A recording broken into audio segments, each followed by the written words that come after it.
Welcome to Current Affairs. My name is Nathan Robinson. I am the editor-in-chief of Current Affairs magazine, and I am completely delighted to be joined today by Richard Wolff. He has been called America's most prominent Marxist economist by no less than the New York Times. He is a specialist in making economics intelligible to ordinary people, which he does each week on his syndicated program, Economic Update. His many books include Understanding Marxism, Understanding Socialism, Understanding Capitalism, Democracy at Work, Capitalism Hits the Fan, and The Sickness is the System. The legendary Noam Chomsky says of Richard Wolff that his constructive and innovative ideas suggest new and promising foundations for a much more authentic democracy and sustainable and equitable development, ideas that can be implemented directly and carried forward. Richard Wolff, Professor Richard Wolff, welcome to Current Affairs. Thank you very much, Nathan. I'm glad to be here. Now, I noted there that many of your books have the word understanding in the title. You are started as an academic economist, but you have in recent years dedicated yourself to helping ordinary people understand the often confusing and mysterious forces, the economic forces that shape their lives. I wondered if we could perhaps start with some of what you are trying to get people to understand, some broad themes that come out that I'm sure you respect a lot of what ordinary workers perceive about the economy that perhaps many economists don't perceive. But there has to be a great deal that ordinary people don't understand about the economic world. So what is it that you're trying to, when you take someone who doesn't really understand economics, how are you trying to open their eyes? What are you trying to show them? Well, the way I would answer that question is to say something unflattering about lawyers. Okay. I know that that's a I'm a lawyer, so be careful. Yeah. Here's a joke. The joke goes like this. Lawyers take very simple problems. I give you $10, and in exchange, you deliver a pound of potatoes to me at a certain point in the future. And then that point arrives, and the potatoes don't show up, and I make a complaint. I've been hurt. I've lost my money, and I have not gained the potatoes. Well, that should be a simple problem to resolve. And it is, in fact, a simple problem. However, lawyers have created layers upon layers of precedent and rulings and exceptions. And so it turns out that resolving this simple problem requires you to hire a translator to take the complexities of the law and reduce them back down to the simplicity of how they all began. And for that, of course, you need to hire a lawyer who will be able to do that translation, having gone to law school and learned about the first phase of the operation. Well, having made the joke about lawyers, let me now turn it on us, the economists. Please do. We do exactly the same thing. We take very basic, pretty simple ideas and run them through a special hamburger machine, and out comes gobbledygook, the material of textbooks and of classroom lectures, and the young people write down in their notes and give it back to you on the exam. And then when they try to apply the so-called learning of economics to the world around them, they find themselves lost. They can't do it, and they revert, understandably, to what they learned, and because they don't have any other vocabulary, basically. And so we end up with a population, and here I include not just the working class, but the media people, the academics, the politicians, the corporate leaders, who have been to the same classes. I've taught them all. And I can assure you that they don't understand it any better than the people they're working with. So we have a society which has, and I'm going to say this in a simple way, an extraordinarily low level of economic literacy. So you're talking there about how the economic profession can take obvious features of ordinary reality that we can perceive without studying economics that are hugely important to economic reality and obscure them so that we no longer understand them. A specific example of that, to me, the first thing that, as you were talking, came to mind would be the existence of power. Everyone understands in their workplace that their boss has the power to tell them what to do. The idea of bargaining power is fairly intelligible to people. And yet, as I understand the mainstream economic literature, for a long time at least, power was very difficult to even fit into an understanding of how the economy works. 100% correct, except you use the past tense. Okay. And you don't need to. The present tense will do. It'll cover the past. And that has not changed. I mean, here's a reality that everybody understands. When you go to work and take a job, there is a person somewhere who has the power to fire you. It's indeed more or less the same person who had the power to hire you. You don't have that power over that person. They have it over you. And this is rather crucial because it means they are free to do things that might displease you 10 different ways, but you have no such freedom. And you are living all the time with the absence of that freedom. And no amount of telling you that we live in a world of liberty and harmony and equality takes away the reality of what you know, even though you will say, particularly on the 4th of July here in America, when we celebrate this nonsense, that you live in a land of freedom and democracy when you do know such a thing. And you know that you do know such a thing. When I explain that in my classes, my students don't rise up in objection. They look at me a little bit like puppies who have done something inappropriate on a rug. They understand exactly what happened here. As I take what you're saying to mean, it's that economics should perhaps start with the real world and build its theories and its knowledge based on, what actually happened. But Milton Friedman made a famous argument that is not, in fact, necessarily what economics should be. He had a famous kind of defense of the unreality of economic models, saying that our models might not fit reality, and you can point out all of the ways in which humans do not act like the famous Homo economicus. But that doesn't matter, because what matters is, as in physics, whether the models make sufficiently accurate predictions. He argued that essentially it was a red herring or not a knock on economics to say that their theories or their models weren't realistic. You had to show that they didn't work as predictors of what would actually happen in the world. Yeah, the problem with poor Milton Friedman was that every prediction ever made has sooner or later not worked. Okay. Which means, that's the reality. It's a reality in physics. It's a reality in economics. No one predicted the crash of 2008. Or let's put it this way. I'm sure there were a few folks out there somewhere who did. But the whole global capitalism crashed in 2008 and 9. No one predicted that. The vast majority of models, which I study and I teach from, had no clue. They didn't have any clue before 1929 either. They didn't have a clue about the pandemic of 2020. They don't have a clue about Mr. Trump and his tariffs. They don't have a clue. And they know that they don't have a clue, but you can't get a university position if you say that.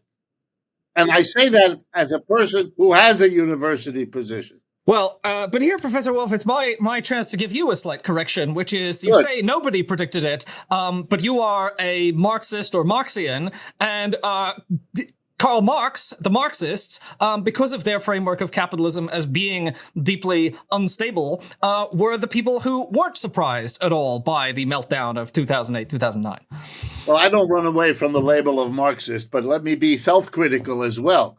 Among Marxists, we tell the following joke. We are very proud to have predicted 10 of the last 4 crises. It's very I like important. That. I hadn't heard that one. Yeah. Yeah. The point is, Marxism teaches you about gives you an awareness of the instabilities and the forces that make capitalism a remarkably unstable system. It does not tell you, and anyone who says otherwise is thinking in a mechanical way. It doesn't tell you when it's going to happen. It doesn't tell you how deep it's going to cut. It doesn't tell you how long it's going to last. Those are all questions of the conditions and circumstances in which the downturn of capitalism happens. And by now, yeah, we have some confidence. We have this institution here in the United States, partly private, partly governmental, called the National Bureau of Economic Research, the NBER. And one of the things they do, very establishment, in no way tarnished by any association with Marxism or any other terrible ideology, they keep track of the economic fluctuations. And they have taught us, it's part of what everybody knows in economic history, that wherever capitalism has settled down, on average, every 4 to 7 years, it experiences a crash of one kind or another. Some are short and shallow, others are long and deep. That varies all over the lot, and it's only an average. But you will not find an exception to that situation. It is an unstable system. And because it happens every 4 to 7 years, it means that those of us that are adults have already, at the time we begin thinking, lived through a bunch of them. Therefore, to deny that instability is a remarkable act of ideological, misspecification, and I'm being as polite as I know how. Hi, sorry to interrupt, but if you like this video, please subscribe to this channel for more wonderful current affairs material in the future, and head to currentaffairs.org/subscribe to subscribe to our beautiful print magazine today. You've talked there about how the identification of the inherent instability of capitalism is one of the advantages of a Marxist economic framework. But of course, it is still the case, as you indicated, that among those in your profession of economics, Marxism is a minority position, to say the least, still. And I wondered if you could expand on what you think it is that your fellow economists miss. I mean, they would see Marxism as discredited, as more religion than science, et cetera, et cetera. They have all their criticisms. What are some other ways in which you think this Marxist lens on the economy opens our eyes to how it really works? Okay, let me choose one example of many. In the official canon, in what, and I'm a product, I should tell you, I am a product of the elite education system of the United States. I went to Harvard, then I went to Stanford, and I finished my education at Yale. I'm like a poster boy for the elegant education. So I am reporting to you what I was taught in the 10 years I spent in that quasi-penal institution, of those three in particular.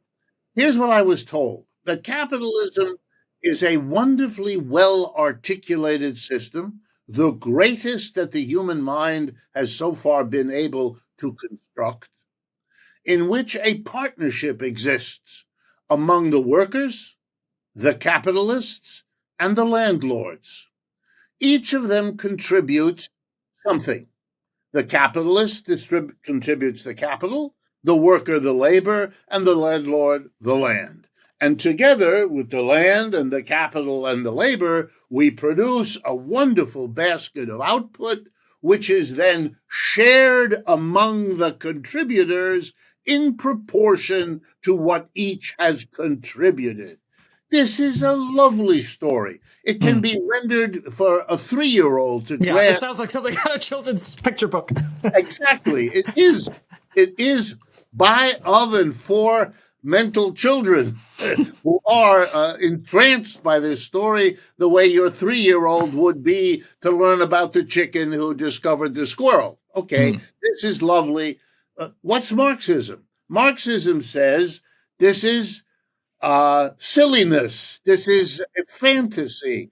This is the attempt, the equivalent of saying, in a case of slavery, the master does what he contributes, let's call it mastering, and the slave does what he contributes, labor, And maybe there's a landlord in the story. Why not? And slavery is the wonderful coming together of the three. And since what the master does is so important, he gets a big share. And what the slave does is less important. He gets it. You get it? It's a story of decency, of equivalent, of fairness, of justice. The Marxists come along and say, are you crazy? The worker sells his ability to work. He sells 8 hours a day. I'll come at 8 o'clock. I'll stay till 5 o'clock in the afternoon. And you can tell me what to do, how to do, where to do, with what equipment, on what raw material. And at the end of the day, whatever I've poured into my creativity, my mind, my brains, my muscles, it belongs to you. You bought my power, but you get the result. And you spend that result once you sell it. You spend the results you get. In that story, you only hire me for one reason, that the value of what I add by my labor is greater than what you have to pay me to come there and do it. If there isn't a difference, you won't hire me. You understand that, even if you didn't go to business school, and I've taught in business schools, and that's what we teach them. So it's all a fair story. It's a wonderful arrangement. That's why it's so successful. And the Marxist comes along and says, what you're doing is telling a story whose whole purpose is to obfuscate what's going on here. And by the way, that's why Marxists are a minority position. Because if you teach this to the working class, you know what happens? They get angry. Yeah. Just like you and I would if we were told that story. You know, the story of Karl Marx himself is really quite inspiring in this respect, because, you know, he comes to London as a poor immigrant, is looking out over 19th century industrial England and perceives, you know, while this fairy story is being told as it was in the 19th century as it is now, I mean, looks out and sees child labor, sees people's bodies being destroyed in mines and factories, and, you know, and determines himself to dedicate himself at the cost to his health, to his family. I mean, spends his, lives, really suffers to try and understand how this really works. Yes, he does. And you say it poetically, which I, by the way, being someone who has learned a great deal from Marx, who feels an intellectual debt to Marx that I'm grateful for. I mean, I don't mean a debt in the sense of a burden. It's a debt I'm grateful in acknowledging. Yes, Marx lived in the London that Dickens described, and at the same time, so we know what he saw and lived through when he walked through the streets of London at that time. Here's how I would put what he did, what he dedicated himself to. And, you know, I've studied Marx's life, so I know a little bit about it. He was caught up, as was the whole generation in that early part of the 19th century, in this case, in France and Germany, because he comes from the border region between France and Germany. And young people at that point in time and in that part of the world were absolutely enthralled by the French Revolution. The slogan Liberté, Égalité, Fraternité was for them a spectacularly successful concentration of a new world. You know, these are the people who thrilled to Beethoven's symphonies because they were welcoming a new world, a post-feudalism that was, you know, better even than the Renaissance had been before. And they felt carried forward. But they were also the first couple of generations after the French Revolution. So when he's an adult, a young man, he looks around London, sees the Dickensian world that it was at that time, just as you say, and he reasons to himself as follows. Capitalism replaced feudalism, and it promised that replacement, getting rid of the lord-serf relationship and replacing it with the employer-employee relationship would bring in liberty, equality, and fraternity. They meant that. They were sincere in seeing those as all coming together. And Marx's conclusion, which shapes his life, is that you got capitalism, but you never got what was promised to go with it. There was no equality, there was no fraternity, and there was no liberty. And Marx, because he wasn't just interested in bearing witness to this reality, after all, you didn't need him. Dickens did a better job of that than he did anyway. What was necessary was to account for it. Why did capitalism, celebrated sincerely by people who wanted it to bring liberty, equality, fraternity, why did it fail to do so? His job, his contribution, is he explains to us what it was about capitalism that prevented it from delivering what it had promised. And the critique is designed to answer that question. It's not a critique made on its own ground for its own aesthetic appeal. It has, by the way, aesthetic appeal, but that's not why he did it. And he was a very clever man. If you ever read Marx, you'll know he's quoting Dante and quoting Shakespeare every other page. He's a very well-educated European intellectual at the time. But his job was to show that the answer to the question, why did capitalism not deliver on the promises of liberty, equality, and fraternity? His answer is because capitalism has within it the structural impediments that block it from doing so. So that if you want liberty, equality, and fraternity, you're going to have to go beyond capitalism because it cannot deliver on that promise.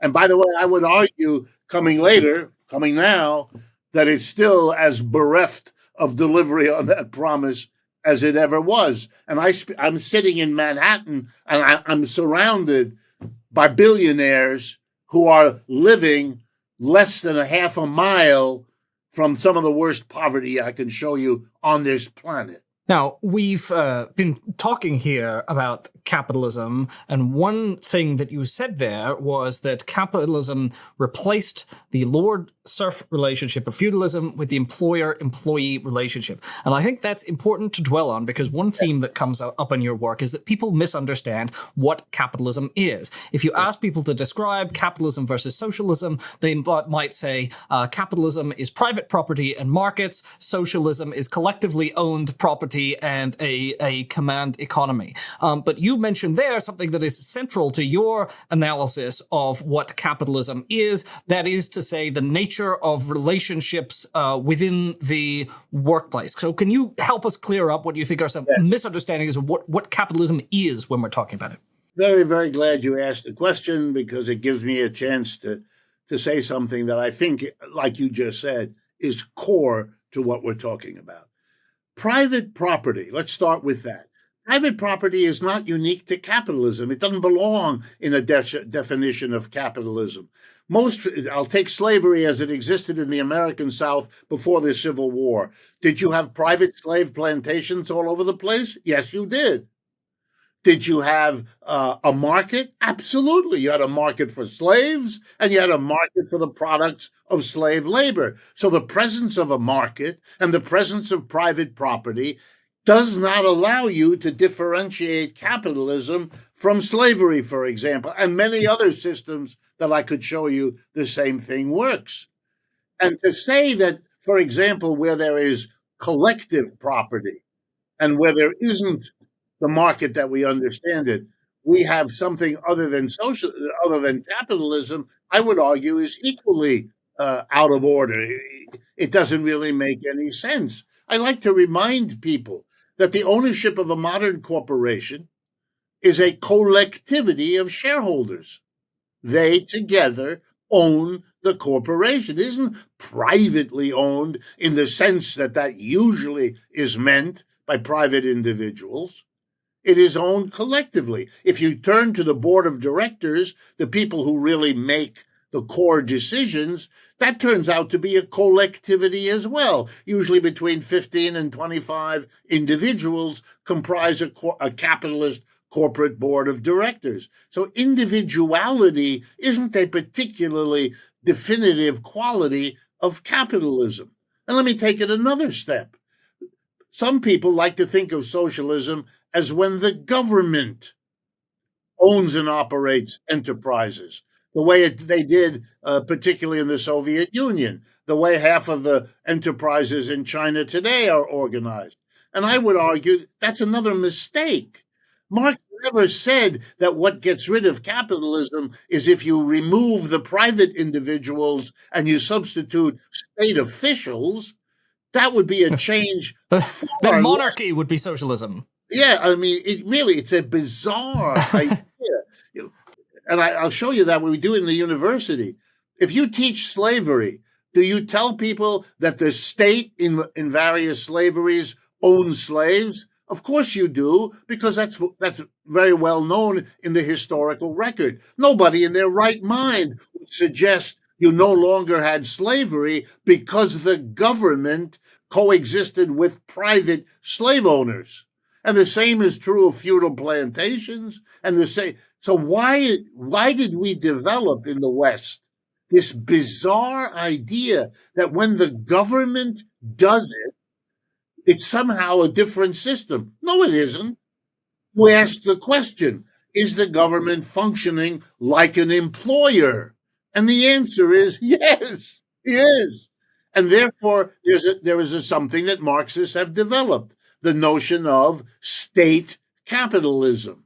And that's not socialism, which is a non-employer-employee arrangement, which, by the way, has existed throughout history, exists now in Britain, in America, in Europe, in China.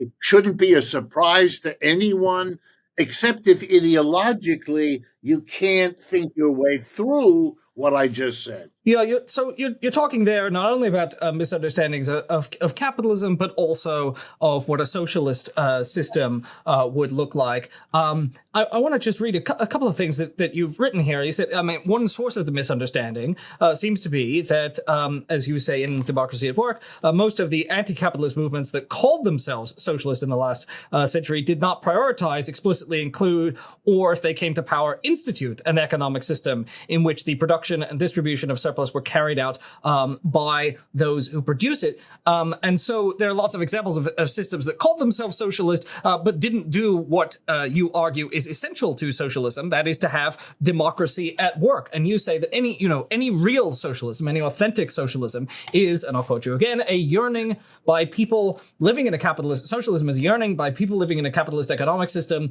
whether private or state capitalist, to do better than what that capitalism permits and enables. And that can mean having work that is more socially meaningful, less physically and environmentally destructive, more secure, delivering an adequate income for yourself, having the lifelong education, leisure, and civil freedom to pursue real participation in politics. Socialists want to be able to explore and develop their full potential as individuals and members of society. So these are the qualities that you think we should center when we think about what a capitalist versus socialist world would look like. Yes, but I can also be more specific, which that book tries to do. Yes. In terms of the economics, it is a way of understanding what is in this country. I don't know how in European language this is handled, but in the United States, the closest concept that people understand is called a worker co-op. And the basic idea is that the people who come to do the work as individuals hired confront an employer who is themselves. The collectivity of the workers is the employer. That's how you overcome the split between employer and employee. And if you institute that, then you have gone beyond not just capitalism, but the slavery and the feudalism, because those are the three systems, unlike earlier village systems and so forth, that we also know are alternatives. It's the feudalism, the slavery, and the capitalism that are the exemplars of the dichotomy between those who make the decisions and sit at the top and who are rich versus those who do the work and sit at the bottom and are not rich. And the socialist dream, therefore, was not just to go beyond capitalism, but to go beyond any system that incorporates that split, because that split makes it impossible to realize liberty, equality, and fraternity. Yeah, one thing that Marx was criticized for often was not providing a clear enough explanation of what alternative structures to capitalism might look like. And it's one of the things that you've tried to do in your work is fill that gap and say, well, okay, well, if we've analyzed what this system looked like, what could alternatives look like, and give people a real picture of that. Yes, exactly. Listen. You're making me feel very good because you're explaining to me that I got across what I was hoping to get across. Well, I hope so. I want to hit you with the most common defense of capitalism, though, which is people might admit that it does not provide equality. It does not provide fraternity. Certainly, I don't think anyone would argue it provides fraternity. But I mean, even the Adam Smith quote about the butcher and the baker kind of assumes that there is no fraternity and we don't need fraternity because our self-interest is going to produce prosperity for all. But what they would say is, yes, but you can't argue against what it produces, which is prosperity, which is a vast outpouring of wealth. There's often some version of a chart showing, that human wealth or exploded, in a certain amount. I'm sure you see the chart where GDP, explodes with the onset of capitalism. You say that there are billionaires next to people suffering poverty where you are in New York, but also look at all the, look at New York of today versus New York in 1850. Absolutely. It's a well rehearsed, often heard argument from a wide variety of people. So yes, I acknowledge absolutely this argument. Here's my response. I find it a clever maneuver of the defenders of capitalism to make that argument. And the reason why I feel that way is that every one of the gains they refer to, whether it be in the diet or the work conditions or the housing quality or the schooling, whatever it is, what was unique, and that's true in the history of England, it's true in the history of the United States, it's true of the history of the world today. Capitalists were always against it. They had to be fought against massive opposition to grant any of these things. If you look, I'm going to give you an example, but there are so many, we could spend the next 10 hours doing it, but I'm going to give you one. Here in the United States, I don't think you have this in England, or maybe I'm wrong. We have an official legal minimum wage. The federal government started in the Great Depression, the 1930s, to pass laws mandating a minimum wage. Okay? So we've had that since, to be exact, 1938, so almost a century. It was passed under enormous pressure from below, from the union movement in the United States, the CIO, during the 1930s, abetted by two socialist and one communist party, and they all worked together, and they got the president. They threatened the president, Franklin Roosevelt, that he wouldn't be president much longer unless he did this. And he was smart enough to understood they were not bluffing him. His political career depended on it, so he went to work and he got the bill passed. It took him years, during which the opposition was the capitalist class of the United States, the Chambers of Commerce, that's their official organization, and subgroups of them and industrial groups of them fought it. They delayed it. They were very successful. The idea had been around for decades. They had postponed it, blocked it, delayed it, diluted it. Finally, it passed. Okay. Did their opposition stop then? Not at all. I'll give you the latest stage. The last time the Congress looked at and passed on the minimum wage was in the year 2009. And it was then set at $7.25 per hour, which is what it is now, as I'm speaking to you. So we have had 16 years of a minimum wage at $7.25. During every one of those 16 years, the price level in this country went up, sometimes as little as 1 or 2%, sometimes as high as 9 or 10%. But we never raised the minimum wage. And why not? We had Republican presidents and Democrats in the Congress, in the White House. But one thing the two parties managed to do was to savage the people living on a minimum wage. It is extraordinary.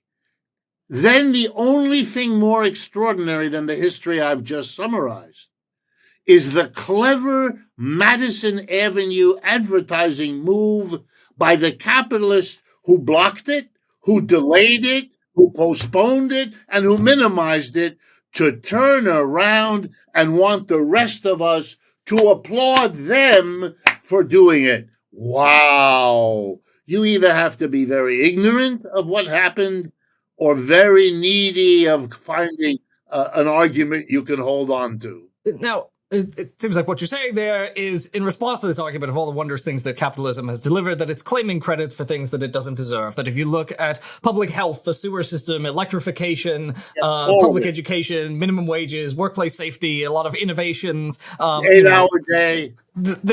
Capitalism doesn't deserve credit. These things occurred in spite of capitalism due to the struggles of workers. I want to use our remaining time to talk a little bit about current events, because you recently had an interview on Democracy Now! That actually became the most viewed clip in the history of Democracy Now! On their YouTube channel. 5 million people have watched this. Everyone is deeply inspired by you, where you argued very much that the United States, that you were talking about Trump, and you were talking about Trump's tariff plans, and you argued essentially that we need to understand Trump's economic plans, Trump's Make America Great Again agenda, as a kind of desperate and futile attempt by a dying empire to preserve its global power. The American economy is in trouble.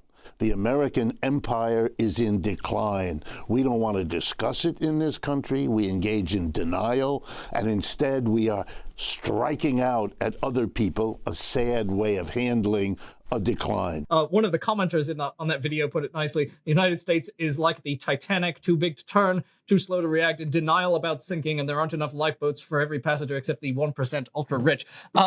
So tell us, help us understand. We've been talking about peeling back myths, helping people understand what is really going on. Trump is very much a case where a story is being told that is at odds with reality. Yeah, it is. I am far from the only person. I don't want to leave the impression that I'm the, I see it and everybody else misses it. I don't believe that. I am one of a growing number of people, which, by the way, I was born in the United States. I've been here all my life. I've lived here. I've worked here. I'm married. I have 2 children, all the rest of it. I'm 100% American citizen and happy to be so. It's not in any way that I'm unique. But even though I'm pleased that I'm now part of a much broader, let me put it this way, because it may interest you. The left perspective is stronger in the culture of the United States today than at any time in my lifetime. And I was a student and got activated in the 1960s, et cetera, et cetera. So I am not complaining. I am having a very good time in many, many ways, such as the number of viewers we're now able to get, et cetera, et cetera. It's quite a move to go from the classroom as a professor, which is what I've done all my life, to now being in this much larger arena, let us call it by what it is. But here's what I would say to you. We just had a presidential election. We had 3 candidates, Trump, Biden, and Kamala Harris. None of them ever uttered the word empire, ever uttered the phrase declining empire, challenged empire, empire at a crossroads, anything like that. We live in a country that needs to deny that the rise and fall of the Greeks and the Romans and the Persians, and if you pardon me, the British, could be followed by the rise and the fall of this empire. I mean, what is it we think we did after 1945 with the end of World War II? Clearly, the British Empire was finished. India just finished it off in the immediate aftermath. And what they didn't do, the Mau Mau did in Kenya, et cetera, et cetera. And the United States replaced it. Instead of the British pound, we had the US dollar. Instead of the British Navy, we had the American dominance, a nuclear, et cetera, et cetera, et cetera. So we've had a very nice run, really good kind of second half of the 20th century and the early parts, sort of this century. It's over. It was never a question of when it would die. It was only a question of, it was never a question of whether. It was only a question of when. Anyone with even the slightest knowledge of earlier empires would have had to understand it. But here the nation is in complete denial. And you may be much better able than I am, having lived in your society, to understand that mentality.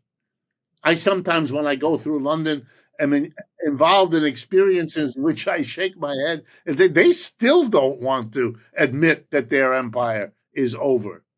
Right? We are at a much earlier stage. We have more excuse for denial. But that's all we have. We have denial. The closest we came was MAGA, this vague notion that there was a greatness that we had to re-establish. But he's very careful. Mr. Trump is very careful. He knows that the mass of the Americans already feel that they've gotten the short end of the stick on a declining empire. They get it. They really do.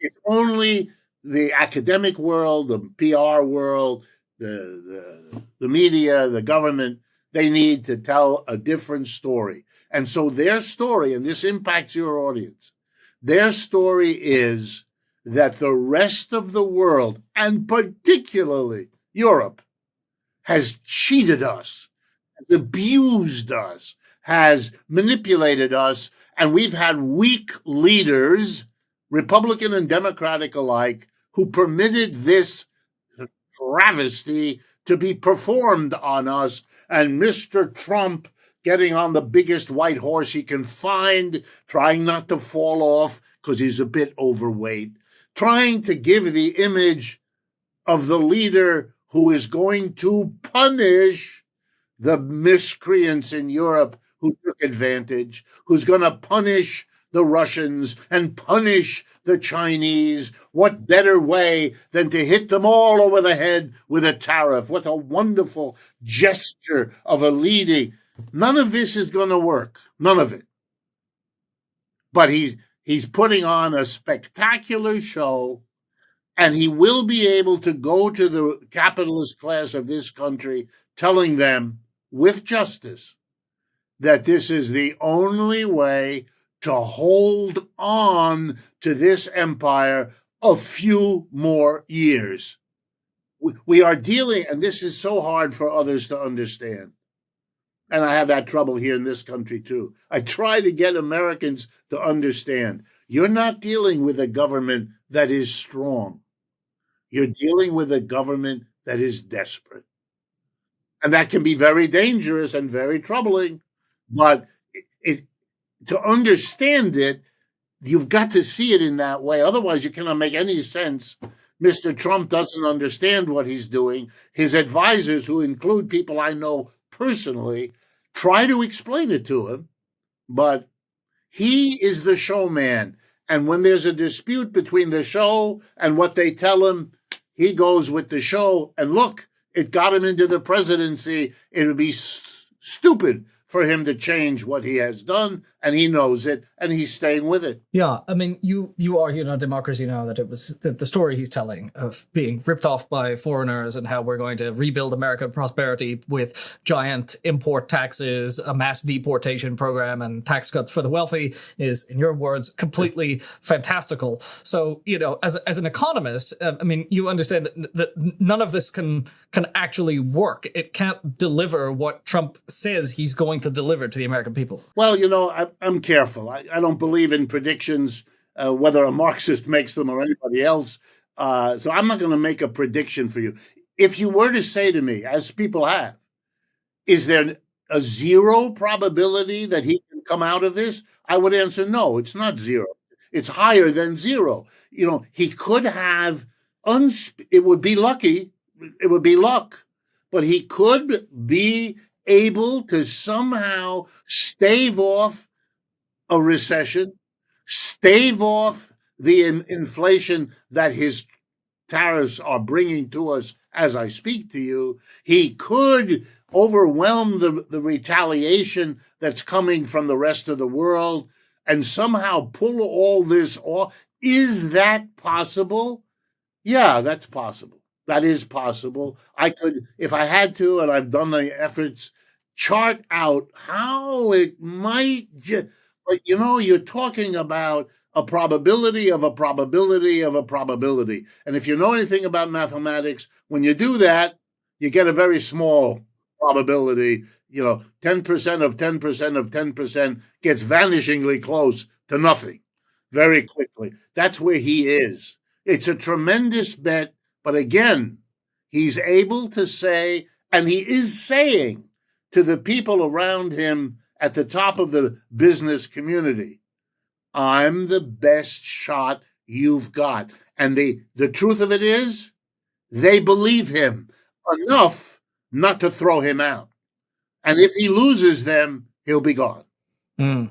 But I think it's fairly safe to say that most American workers are being sold a bill of goods. That they're unlikely to. That the true Trump agenda is enriching the richest, cutting benefits for the poorest, deregulation, cutting environmental regulations, and really a lot of people are going to be deeply hurt by the Trump agenda when he promises prosperity. Yeah, and look, the working class, he wouldn't be elected today. I mean, he has in 100 days or whatever it is now, 3 months, he has lost he still has, I don't want to take away from him. He still has the people that like the story he tells, whose anger and upset gets worse, but their allegiance to his story also gets stronger. There is that group, but there's another group more in the middle. He's lost them. If they were to vote today, they wouldn't vote him in. I want to just ask you one more thing, because you wrote a wonderful piece on the economics of immigration recently. And one of the things that you said is that essentially the story that is told by Trump and other nativists about immigration is wrong. You called it a cruel hoax. This was in the Age of Times. And you said deportation, this mass deportation, this idea that, we're going to free up, houses will become cheaper. We'll all be better off if we take all the people who shouldn't be here, we get rid of them. You said represents a nationally self-destructive program based on a faulty grasp of immigration economics. What once made America great was its successive waves of immigrants. What underscored the American economy's strength was its ability to absorb and integrate these waves and create a productive melting pot. I feel that even many Democrats today aren't willing to be forceful in their defense of the contribution of immigrants. So I was hoping you could clarify for us what you think people get wrong about the economic impact of immigration. Here it's an example of something advertisers know. Sometimes the best approach is not to be too close to reality, because the reality defeats you. Come up with a really wildly different story that people will be willing to embrace. I think that's what immigration is. And let me explain. The United States has 330 million people. It is one of the richest economies in the world, et cetera, et cetera. You know all that. The number of undocumented immigrants in this country is estimated to be maximum 12 million people. Now, in the simplest universe of all, of analytical thinking, There is no way that a population of 12 million of the poorest people on the planet, which is what most immigrants are the cause of the difficulties of a population of 330 million. It's silly. It is nuts. But that's the genius of the argument. You take something that is so crazy nobody has ever thought of it before. We all know what immigrants do. I live in New York City. You know what immigrants do? They clean the dishes in the back of the restaurant. They work at the car wash and rub the fender of your car after the machines have sprayed the chemicals all over it. They have the worst jobs, live in the worst housing, have the worst problems, and have the worst relationship with the police, on and on. Nobody wants to do or be anything to do with them. And they don't affect anything we do other than having to view their pathetic lives occasionally when we make the wrong turn in our automobile. That's what the reality is. How do you make that into the cause of your difficulty? The answer is you can't. So you need to use language. The immigrants have, I'm quoting our president, invaded us. Oh my goodness. An army of maids and dishwashers. Yes, an army possessed of cloth for the back of your car. You know, they're the ones who clean the bedpans in the hospital, who clean the toilets in every public facility. That's their job. That's what they get. And they don't get paid well. And they get treated horribly because if you don't pay them properly for the week work that they gave you, what are they going to do? They're undocumented. They can't go to the police and complain. The police are the last people who ever hear about it. So what do? You make them an invasion. Then you make them into criminals. The FBI statistics show crystal clear that the rate of crime, all crime, among natives is greater than among immigrants. And for no difficult reason, an immigrant who commits a crime is in much greater trouble than a person who isn't. All of the logic has to be pushed aside. They're criminals, and we're going to get rid of them. And you tap into, here's the most important. Over the last 40 years, the United States has become deindustrialized. I'm not sure the Europeans get this, even though you've had the same thing happen to you. We're done. Ohio, Pennsylvania, all the areas of concentration of American industry are wastelands. They're gone. And that all happened after 1970. They all went abroad. And the American working class lost its job, most particularly white men, because they were the ones in the unions. They were the ones who fought bitter battles. They're the ones who got the good wages. And they were the ones that were replaced when you either automated them out of existence or you moved the jobs to China, to Asia, and so on. At the same time, this is so important, at the same time that you destroyed the white male working class, you had a movement with different roots, a civil rights movement for black people and an anti-sexism movement among the women, demanding not to have the glass ceiling, demanding not to be treated as second class. And the genius of the right wing, and I take my hat if I wore one off, here's their genius. They link these two. One is the cause, the other the effect. Your job was lost because those white women and those black and brown men took your job. The Democrats gave them your jobs, gave them programs to help them, diversity, inclusion, all of that junk is that they were taking your job. These immigrant invaders made common cause with the evil Democrats, screwing you out of your life and your children as well. Very well done. And guess what? The Democratic Party had no idea how to deal with this. And so they developed a lame Me Tooism which has landed them in the place they're in now. Well, we deeply appreciate you coming here to join us today, Professor Richard Wolff. If people want to understand the world around them, if people want to know more about the, as I say, the often mysterious economic forces that are buffeting them to and fro, your weekly economic update takes current events, takes the news, steps back, helps put it in context, helps people sift through propaganda to see through these kinds of stories, like the one that you're telling that Trump is so good at selling to people, but people won't be fooled, they won't be hoodwinked if they pick up books like Understanding Capitalism, Understanding Socialism, Democracy at Work, this one I have, which is Contending Economic Theories. Professor Richard Wolff, thank you so much for joining us on Current Affairs today. Thank you very much for inviting me, and I do want to tell you that I appreciate enormously that you have the courage to have these conversations. It's the best hope for the future that I can imagine. Well, as you said earlier, it is exciting that there does seem to be a space opening for left ideas, for socialist ideas that wasn't there for a long time, starting with Bernie Sanders. Our magazine has found a great readership. And if all of this does, kind of fall apart and rebound, it does create a possible opening for the left to tell an alternate story. Well, that opening already exists, and I am a product in many ways of it. And as I said, your message is resonating. I don't know if you read the comments on your YouTube videos, but there are so many people who appreciate what you do, and we do. So thank you. Look, I already had a big ego. It's only getting larger. Yeah, okay, then don't read them.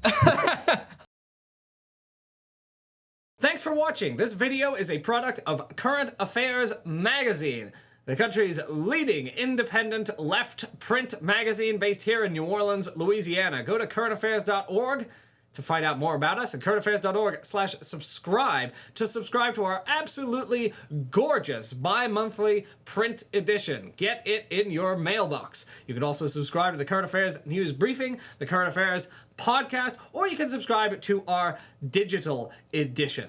Current Affairs is entirely reader-supported. We have no ads. We have no corporate backers. We depend on you. So please consider purchasing a subscription or making a donation to Current Affairs today. We are a 501c3 non-profit organization, and your donations are tax-deductible to the extent allowable by law. Thanks for listening. Thanks for watching.